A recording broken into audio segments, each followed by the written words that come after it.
Assalamu alaikum dear students, I am Anjum Shafiq, your biology teacher for grade 11, and today I am going to discuss the life cycle of adiantum. So let's move to the classboard. Now the life cycle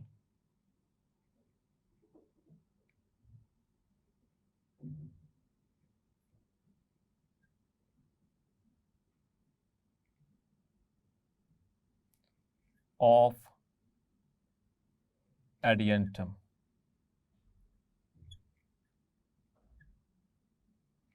तो dear students, हम इसकी sporophyte discuss कर चुके हैं, हम इसकी gametophyte discuss कर चुके हैं डिटेल के साथ, और अब इसका लाइफ साइकिल स्पोरोफाइट और गैमीटोफाइट अगर आपको समझ आ गई है तो लाइफ साइकिल आपको यूँ चुटकियों में समझ आएगा। ठीक है, so the maiden hair fern, board point of view से ये इंपॉर्टेंट क्वेश्चन है। The life cycle of adiantum with the help of diagram, ये आमतौर पर पूछा जाता है, एक्सप्लेन करें। सो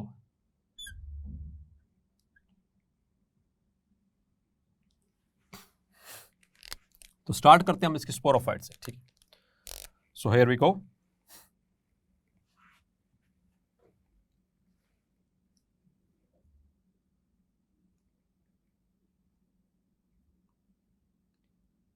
तो ये इसकी स्पोरोफाइट जैसे हमने ड्रॉ की थी, ये राइजोम, राइजोम के नीचे बहुत सारी एडवेंटिशियस रूट्स और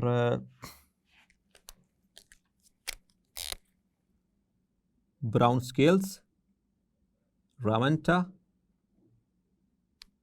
और फिर ग्रीन लीफ बेसिस दरमियान में मौजूद, उन लीफ बेसिस से लीव्स निकल रहे हैं। ठीक है, इमेच्योर लीव्स और यंग लीव्स जिनको फ्रंट्स कहते हैं, और इनमें से एक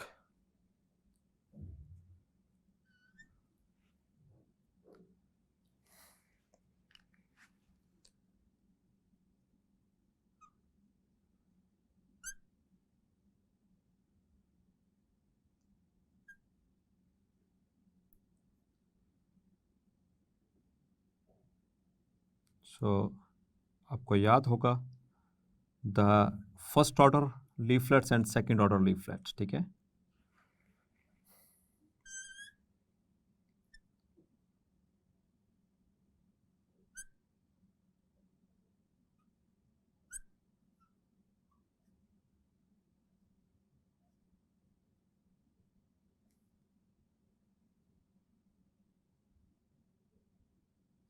pinnately compound leaves,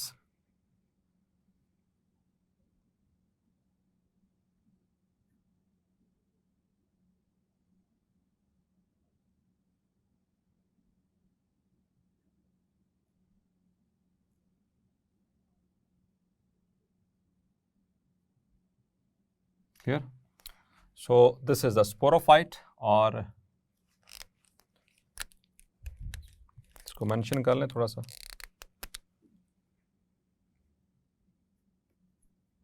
The adventitious roots, कौन सी होती है adventitious roots? ऐसे रूट्स जो रेडिकल के अलावा किसी भी हिस्से से निकलें, स्टेम से, लीफ से, तो उनको हम एडवेंटिशियस रूट्स कहते हैं। And this is rhizome, the underground stem, याद रखना ये इसकी स्टेम है। ठीक है, और इसके कैरेक्टरिस्टिक्स हमने पढ़े थे, ये शॉर्ट होती है, थिक होती है, अनब्रांच्ड होती है। ठीक है, और अंडरग्राउंड होती है, ये चार कैरेक्टर्स। और ये ब्राउन स्केल्स, रेमेंटा और रामेंटा, क्लियर?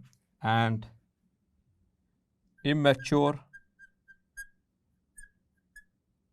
और यंग फ्रंट्स,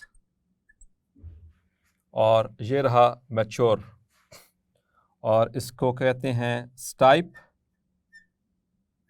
और stock, clear? And this is, इसको कहते हैं रेचेस, क्लियर? ये वाले छोटे पत्ते जो हैं, ये वाले, दिस आर पेन्यूल्स और पाइन्यूल्स, which are leaflets of second order. और इस पूरे को क्या नाम दिया हमने? इस पूरे को एज पिना। दिस इज पिना और pinna, the first order leaflet. Clear? और ये पूरा एक लीफ। क्लियर?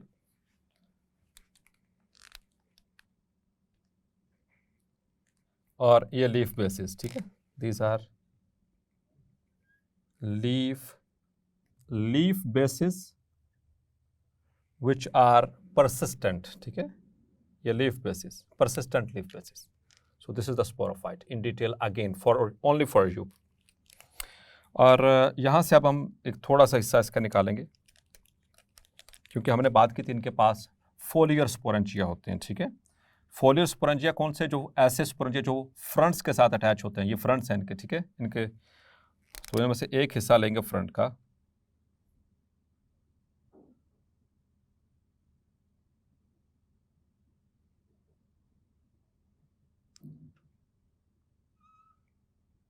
इसको थोड़ा सा बड़ा करके ड्रॉ कर लेते हैं,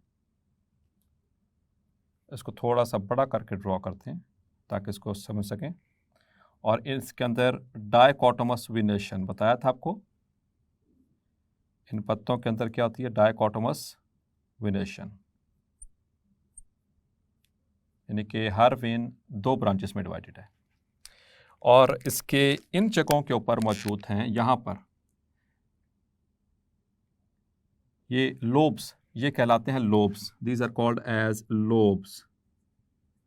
इस लीफलेट का यानी इसका पिनियोल का ये लोब है, और ये थोड़ा सा अंदर की तरफ मुड़ा होता है, ऐसे रिफ्लेक्स्ड होता है अंदर की तरफ। ठीक है, और यहाँ पर मौजूद होते हैं ग्रुप ऑफ स्पोरेंजिया। यहाँ पर क्या है? They are aligning group of sporangia. तो इस ग्रुप ऑफ स्पोरेंजिया को क्या नाम दिया था dear students? Sori. Clear? So these are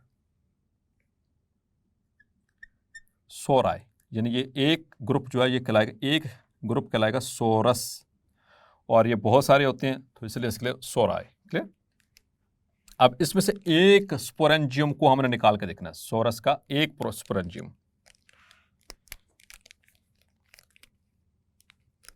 just one.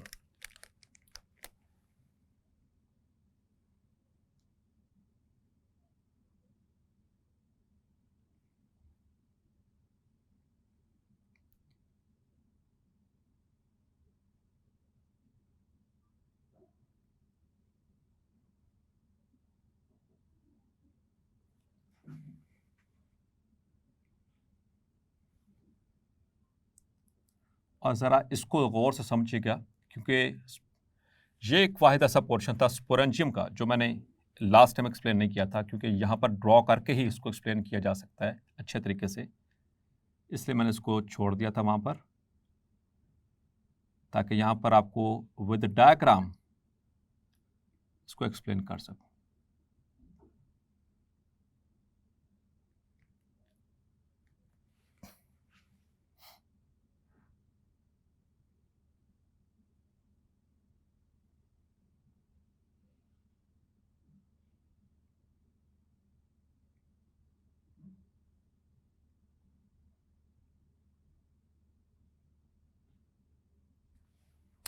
तो डियर स्टूडेंट्स, ये एक स्पोरेंजियम का स्ट्रक्चर है। ठीक है, this is the structure of single sporangium. इनमें से एक स्पोरेंजियम, यहाँ तो ग्रुप मौजूद है, उसमें से सिर्फ एक उठाया गया है। तो इसको अगर हम देखें, दिस इज स्टॉक, इसको स्टॉक कहते हैं इसका। और देखिए इसमें बहुत सारे सेल्स हैं, it means it is multi cellular stock. और फिर ये आपको ये वाले सेल्स नजर आ रहे हैं, ये सिंगल लेयर, ये वाली, ये इसकी कैप्सूलर वॉल कहलाती है। दिस इज द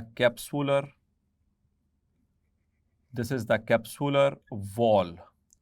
अब डियर स्टूडेंट्स इस बात को ज़रा गौर से समझिएगा। आपने रबर बॉल देखी होगी या फुटबॉल जैसे होता है, जैसे लाइक फुटबॉल, तो फुटबॉल के बाहर एक ही लेयर होती है उस चमड़े की, ठीक है, लेदर की, और उसके अंदर वाली स्पेस खाली होती है। बिल्कुल ऐसा ही कंसीडर करें। तो बाहर ऊपर फुटबॉल है, फुटबॉल की बाहर वाली लेयर, तो बाहर वाली जो उसकी लेयर हो वही कहलाती है कैप्सुलर वॉल। कैप्सुलर वॉल कौन सी है? जो बाहर उसके लेयर है उसको कैप्सुलर वॉल कहते हैं, और वो सिंगल सेल है, ठीक है, एक ही सेल से बनी होती है। ये इसकी स्पोरेंजियम की, इट इज सिंगल सेल, और इसके जो सेल्स होते हैं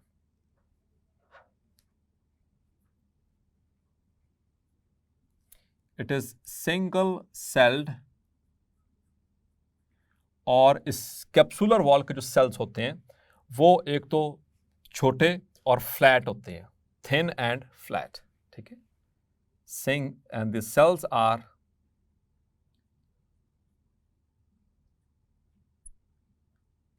थिन एंड फ्लैट।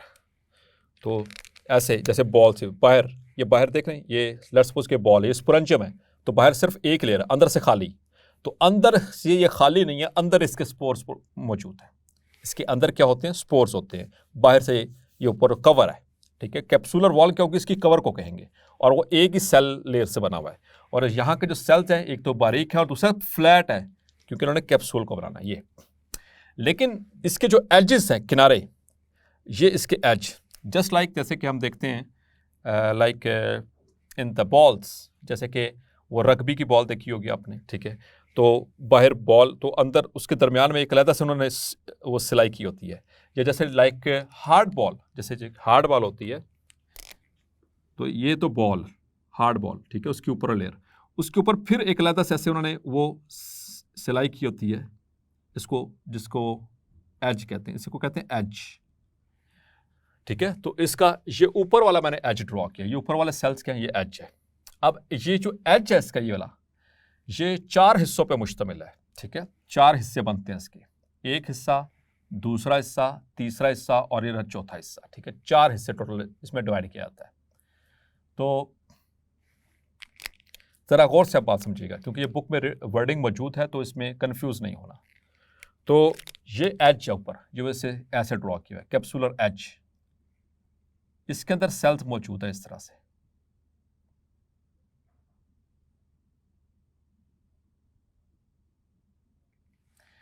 अब इसको मैं थोड़ा सा यहां पर समझाऊंगा। ये देखिएगा, सिर्फ 2 चीज़ों को समझाने के लिए इधर अलग से एक छोटी सी डायग्राम बना रहा हूं। तो ये अंदर ये सारी इसकी कैप्सुलर वॉल, और उसके ऊपर ये इसका कैप्सुलर एज। तो कैप्सुलर एज जो है, इसके जो सेल्स हैं, इसमें 2 कैटेगरीज। ये वाला हिस्सा इसका कहलाता है स्टोमियम,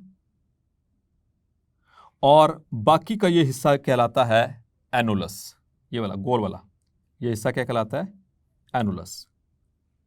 अच्छा, यहां के सेल्स किस तरह से पड़े हुए हैं ये देखिएगा प्लीज। ये एक सेल, ये दूसरा सेल, ये तीसरा सेल, ये चौथा सेल, ये 5वां सेल। लेट्स सपोज कि इस तरह से ये अरेंज्ड है।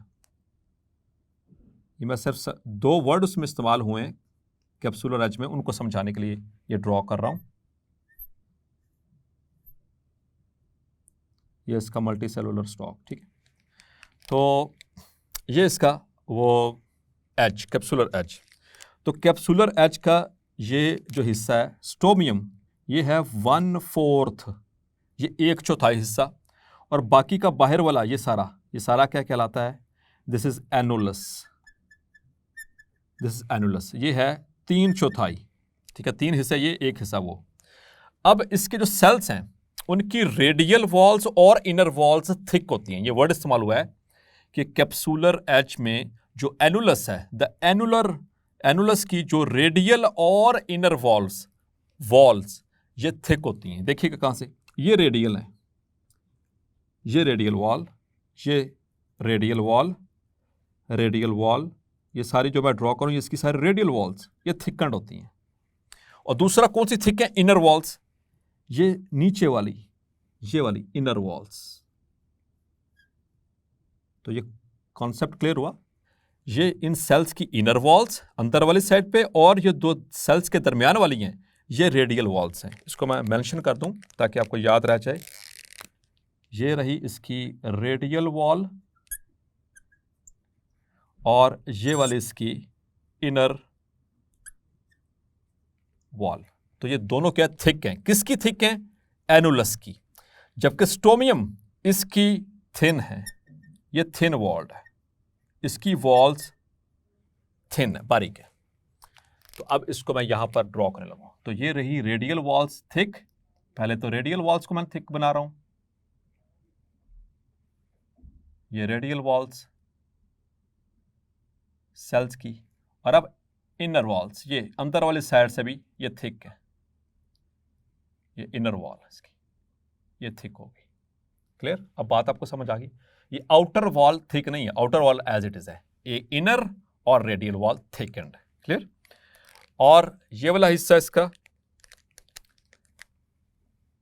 This is stomium. स्टोमियम जो कि 1/4 हिस्सा, और ये वाला ऊपर वाला सारा ये जो गोल है ये एनुलस जो कि 3/4 हिस्सा, 3/4। क्लियर? और इस स्टॉक के साथ अटैच। और इसके अंदर क्या मौजूद है? और इसके अंदर क्या मौजूद है? The spores. ये स्पोरेंजियम, स्पोरेंजियम के अंदर स्पोर्स।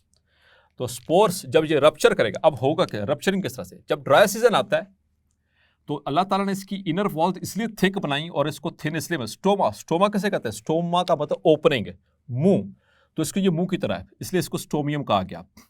तो ये अंदर वाली वॉल्स और रेडियल वॉल थिक इसलिए बनाई कि जब ड्राई सीजन आएगा तो जब ये कॉन्ट्रैक्ट करेगा ऐसे, ये कॉन्ट्रैक्ट कैसे पीछे को खींचेगा, क्योंकि ये थिन वॉल्ड है, ये जो स्टोमियम है, तो ये इसके सेल्स फट जाएंगे, रप्चर कर जाएंगे, जबकि इसके सेल्स रप्चर नहीं करेंगे। ठीक है?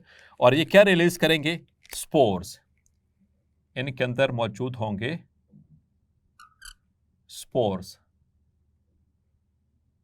तो ये रप्चर कर चुका है। ठीक है? ये अंदर वाली वॉल इसकी थिक वॉल, और ये रेडियल वॉल्स। ये किसको मैंने ड्रॉ किया? एनुलस को। और स्टोमियम फट चुका, ये स्टॉक। और अब इसमें से रिलीज क्या हो रहे हैं? स्पोर्स। तो स्पोर्स प्रोड्यूस कहां से हुए? स्पोर मदर सेल से जो कि डिप्लॉयड था, उसके अंदर क्या हुई? मियोसिस। तो उससे ये स्पोर्स प्रोड्यूस हुए जो कि है हैप्लॉइड। और जब ये स्पोर्स गिरेंगे सुटेबल प्लेस के ऊपर, वहां पर टेम्परेचर सुटेबल मिलेगा, मट्टी अच्छी होगी, कंडीशंस फेवरेबल होंगी, तो ये spores they will germinate into prothallus, means the gametophyte. ये गैमेटोफाइट में तब्दील हो जाएंगे, उसमें ग्रो कर देंगे। ये गैमेटोफाइट की राइजाइड्स, यूनिसेलुलर राइजाइड्स, यहां पर मौजूद एपिकल नॉच के पास ये डोसेंट्स क्या है? आर्चिगोनियम, और यहां पर एंथीरिडियम। ठीक है? सो दिस इज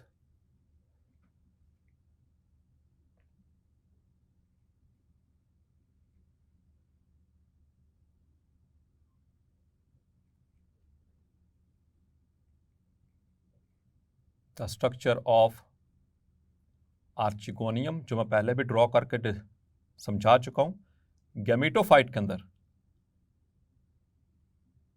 ठीक है? ये इसका थैलस, ये वेंटर, और ये आगे नेक। और वेंटर के अंदर मौजूद है, और वेंटर के अंदर मौजूद है एग सेल। ठीक है? और इसी तरह से दिस इज एंथीरिडियम, ये इसी तरह से होगा। और इसके अंदर मौजूद हैं स्पर्म सेल्स जो कि स्पाइरल शेप्ड हैं और मल्टीसेलिएटेड हैं। ठीक है? तो ये ट्रेवल करके पहुंचेगा यहां पर, और अल्टीमेटली बनेगा जाइगोट।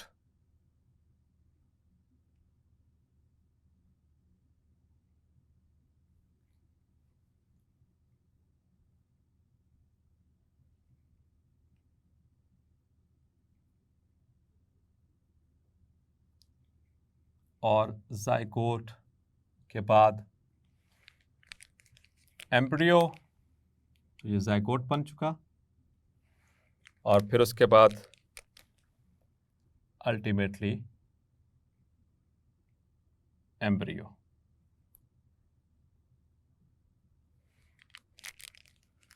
और इसके अंदर अब होंगी माइटोटिक डिविजन्स।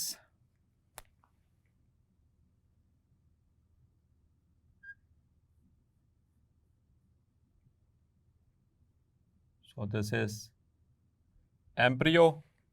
ये कहां पर सारा काम हो रहा है? यहां पर एपिकल नॉच के पास, आर्चिगोनियम के अंदर सारा कुछ हो रहा है। और अल्टीमेटली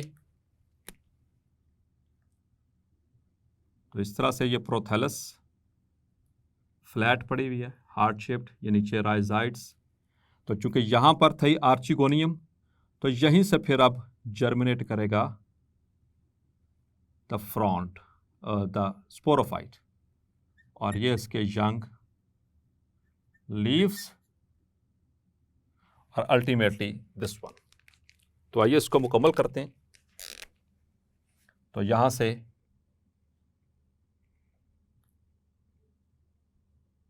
दिस वन, और फिर यहां से हमने उठाया एक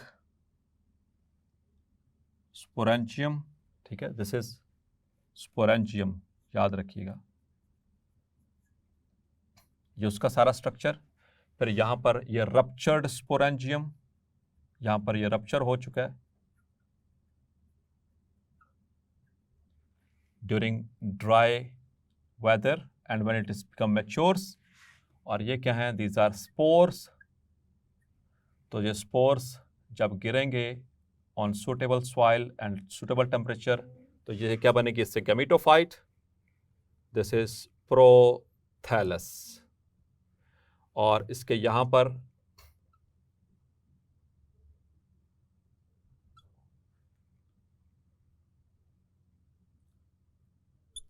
सो एपिकल नॉच, और दिस इज आर्चिगोनियम, ये आर्चिगोनियम, और ये एंथीरिडियम। उसके अंदर ये मौजूद है oosphere, मतलब कि एग सेल, और ये रहे स्पर्म्स। स्पर्म्स वाटर के जरिए स्विम करते हुए पहुंचेंगे यहां पर, और उससे क्या बन जाएगा? Zygote. It will form, this is zygote. Zygote के अंदर क्या होंगी? Mitotic divisions, and it will form embryo. और एम्ब्रियो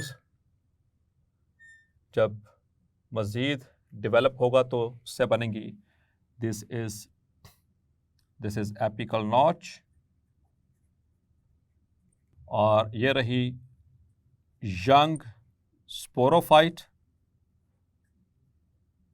और उसके नीचे ये क्या पड़ा हुआ dear student? This is gametophyte, ठीक है। तो गैमेटोफाइट से क्या बन रही? स्पोरोफाइट, यंग स्पोरोफाइट, और ये उसके लीव्स, ठीक है। These are the leaves of the young sporophyte, or ultimately it will grow into mature adiantum. So this is the life cycle of adiantum. So dear students, hopefully आज का lecture भी आपको clarify हो गया होगा। मिलते हैं नेक्स्ट लेक्चर में और डिस्कस करेंगे the evolution of seed habit. तब तक अपना ख्याल रखिएगा। अल्लाह हाफिज।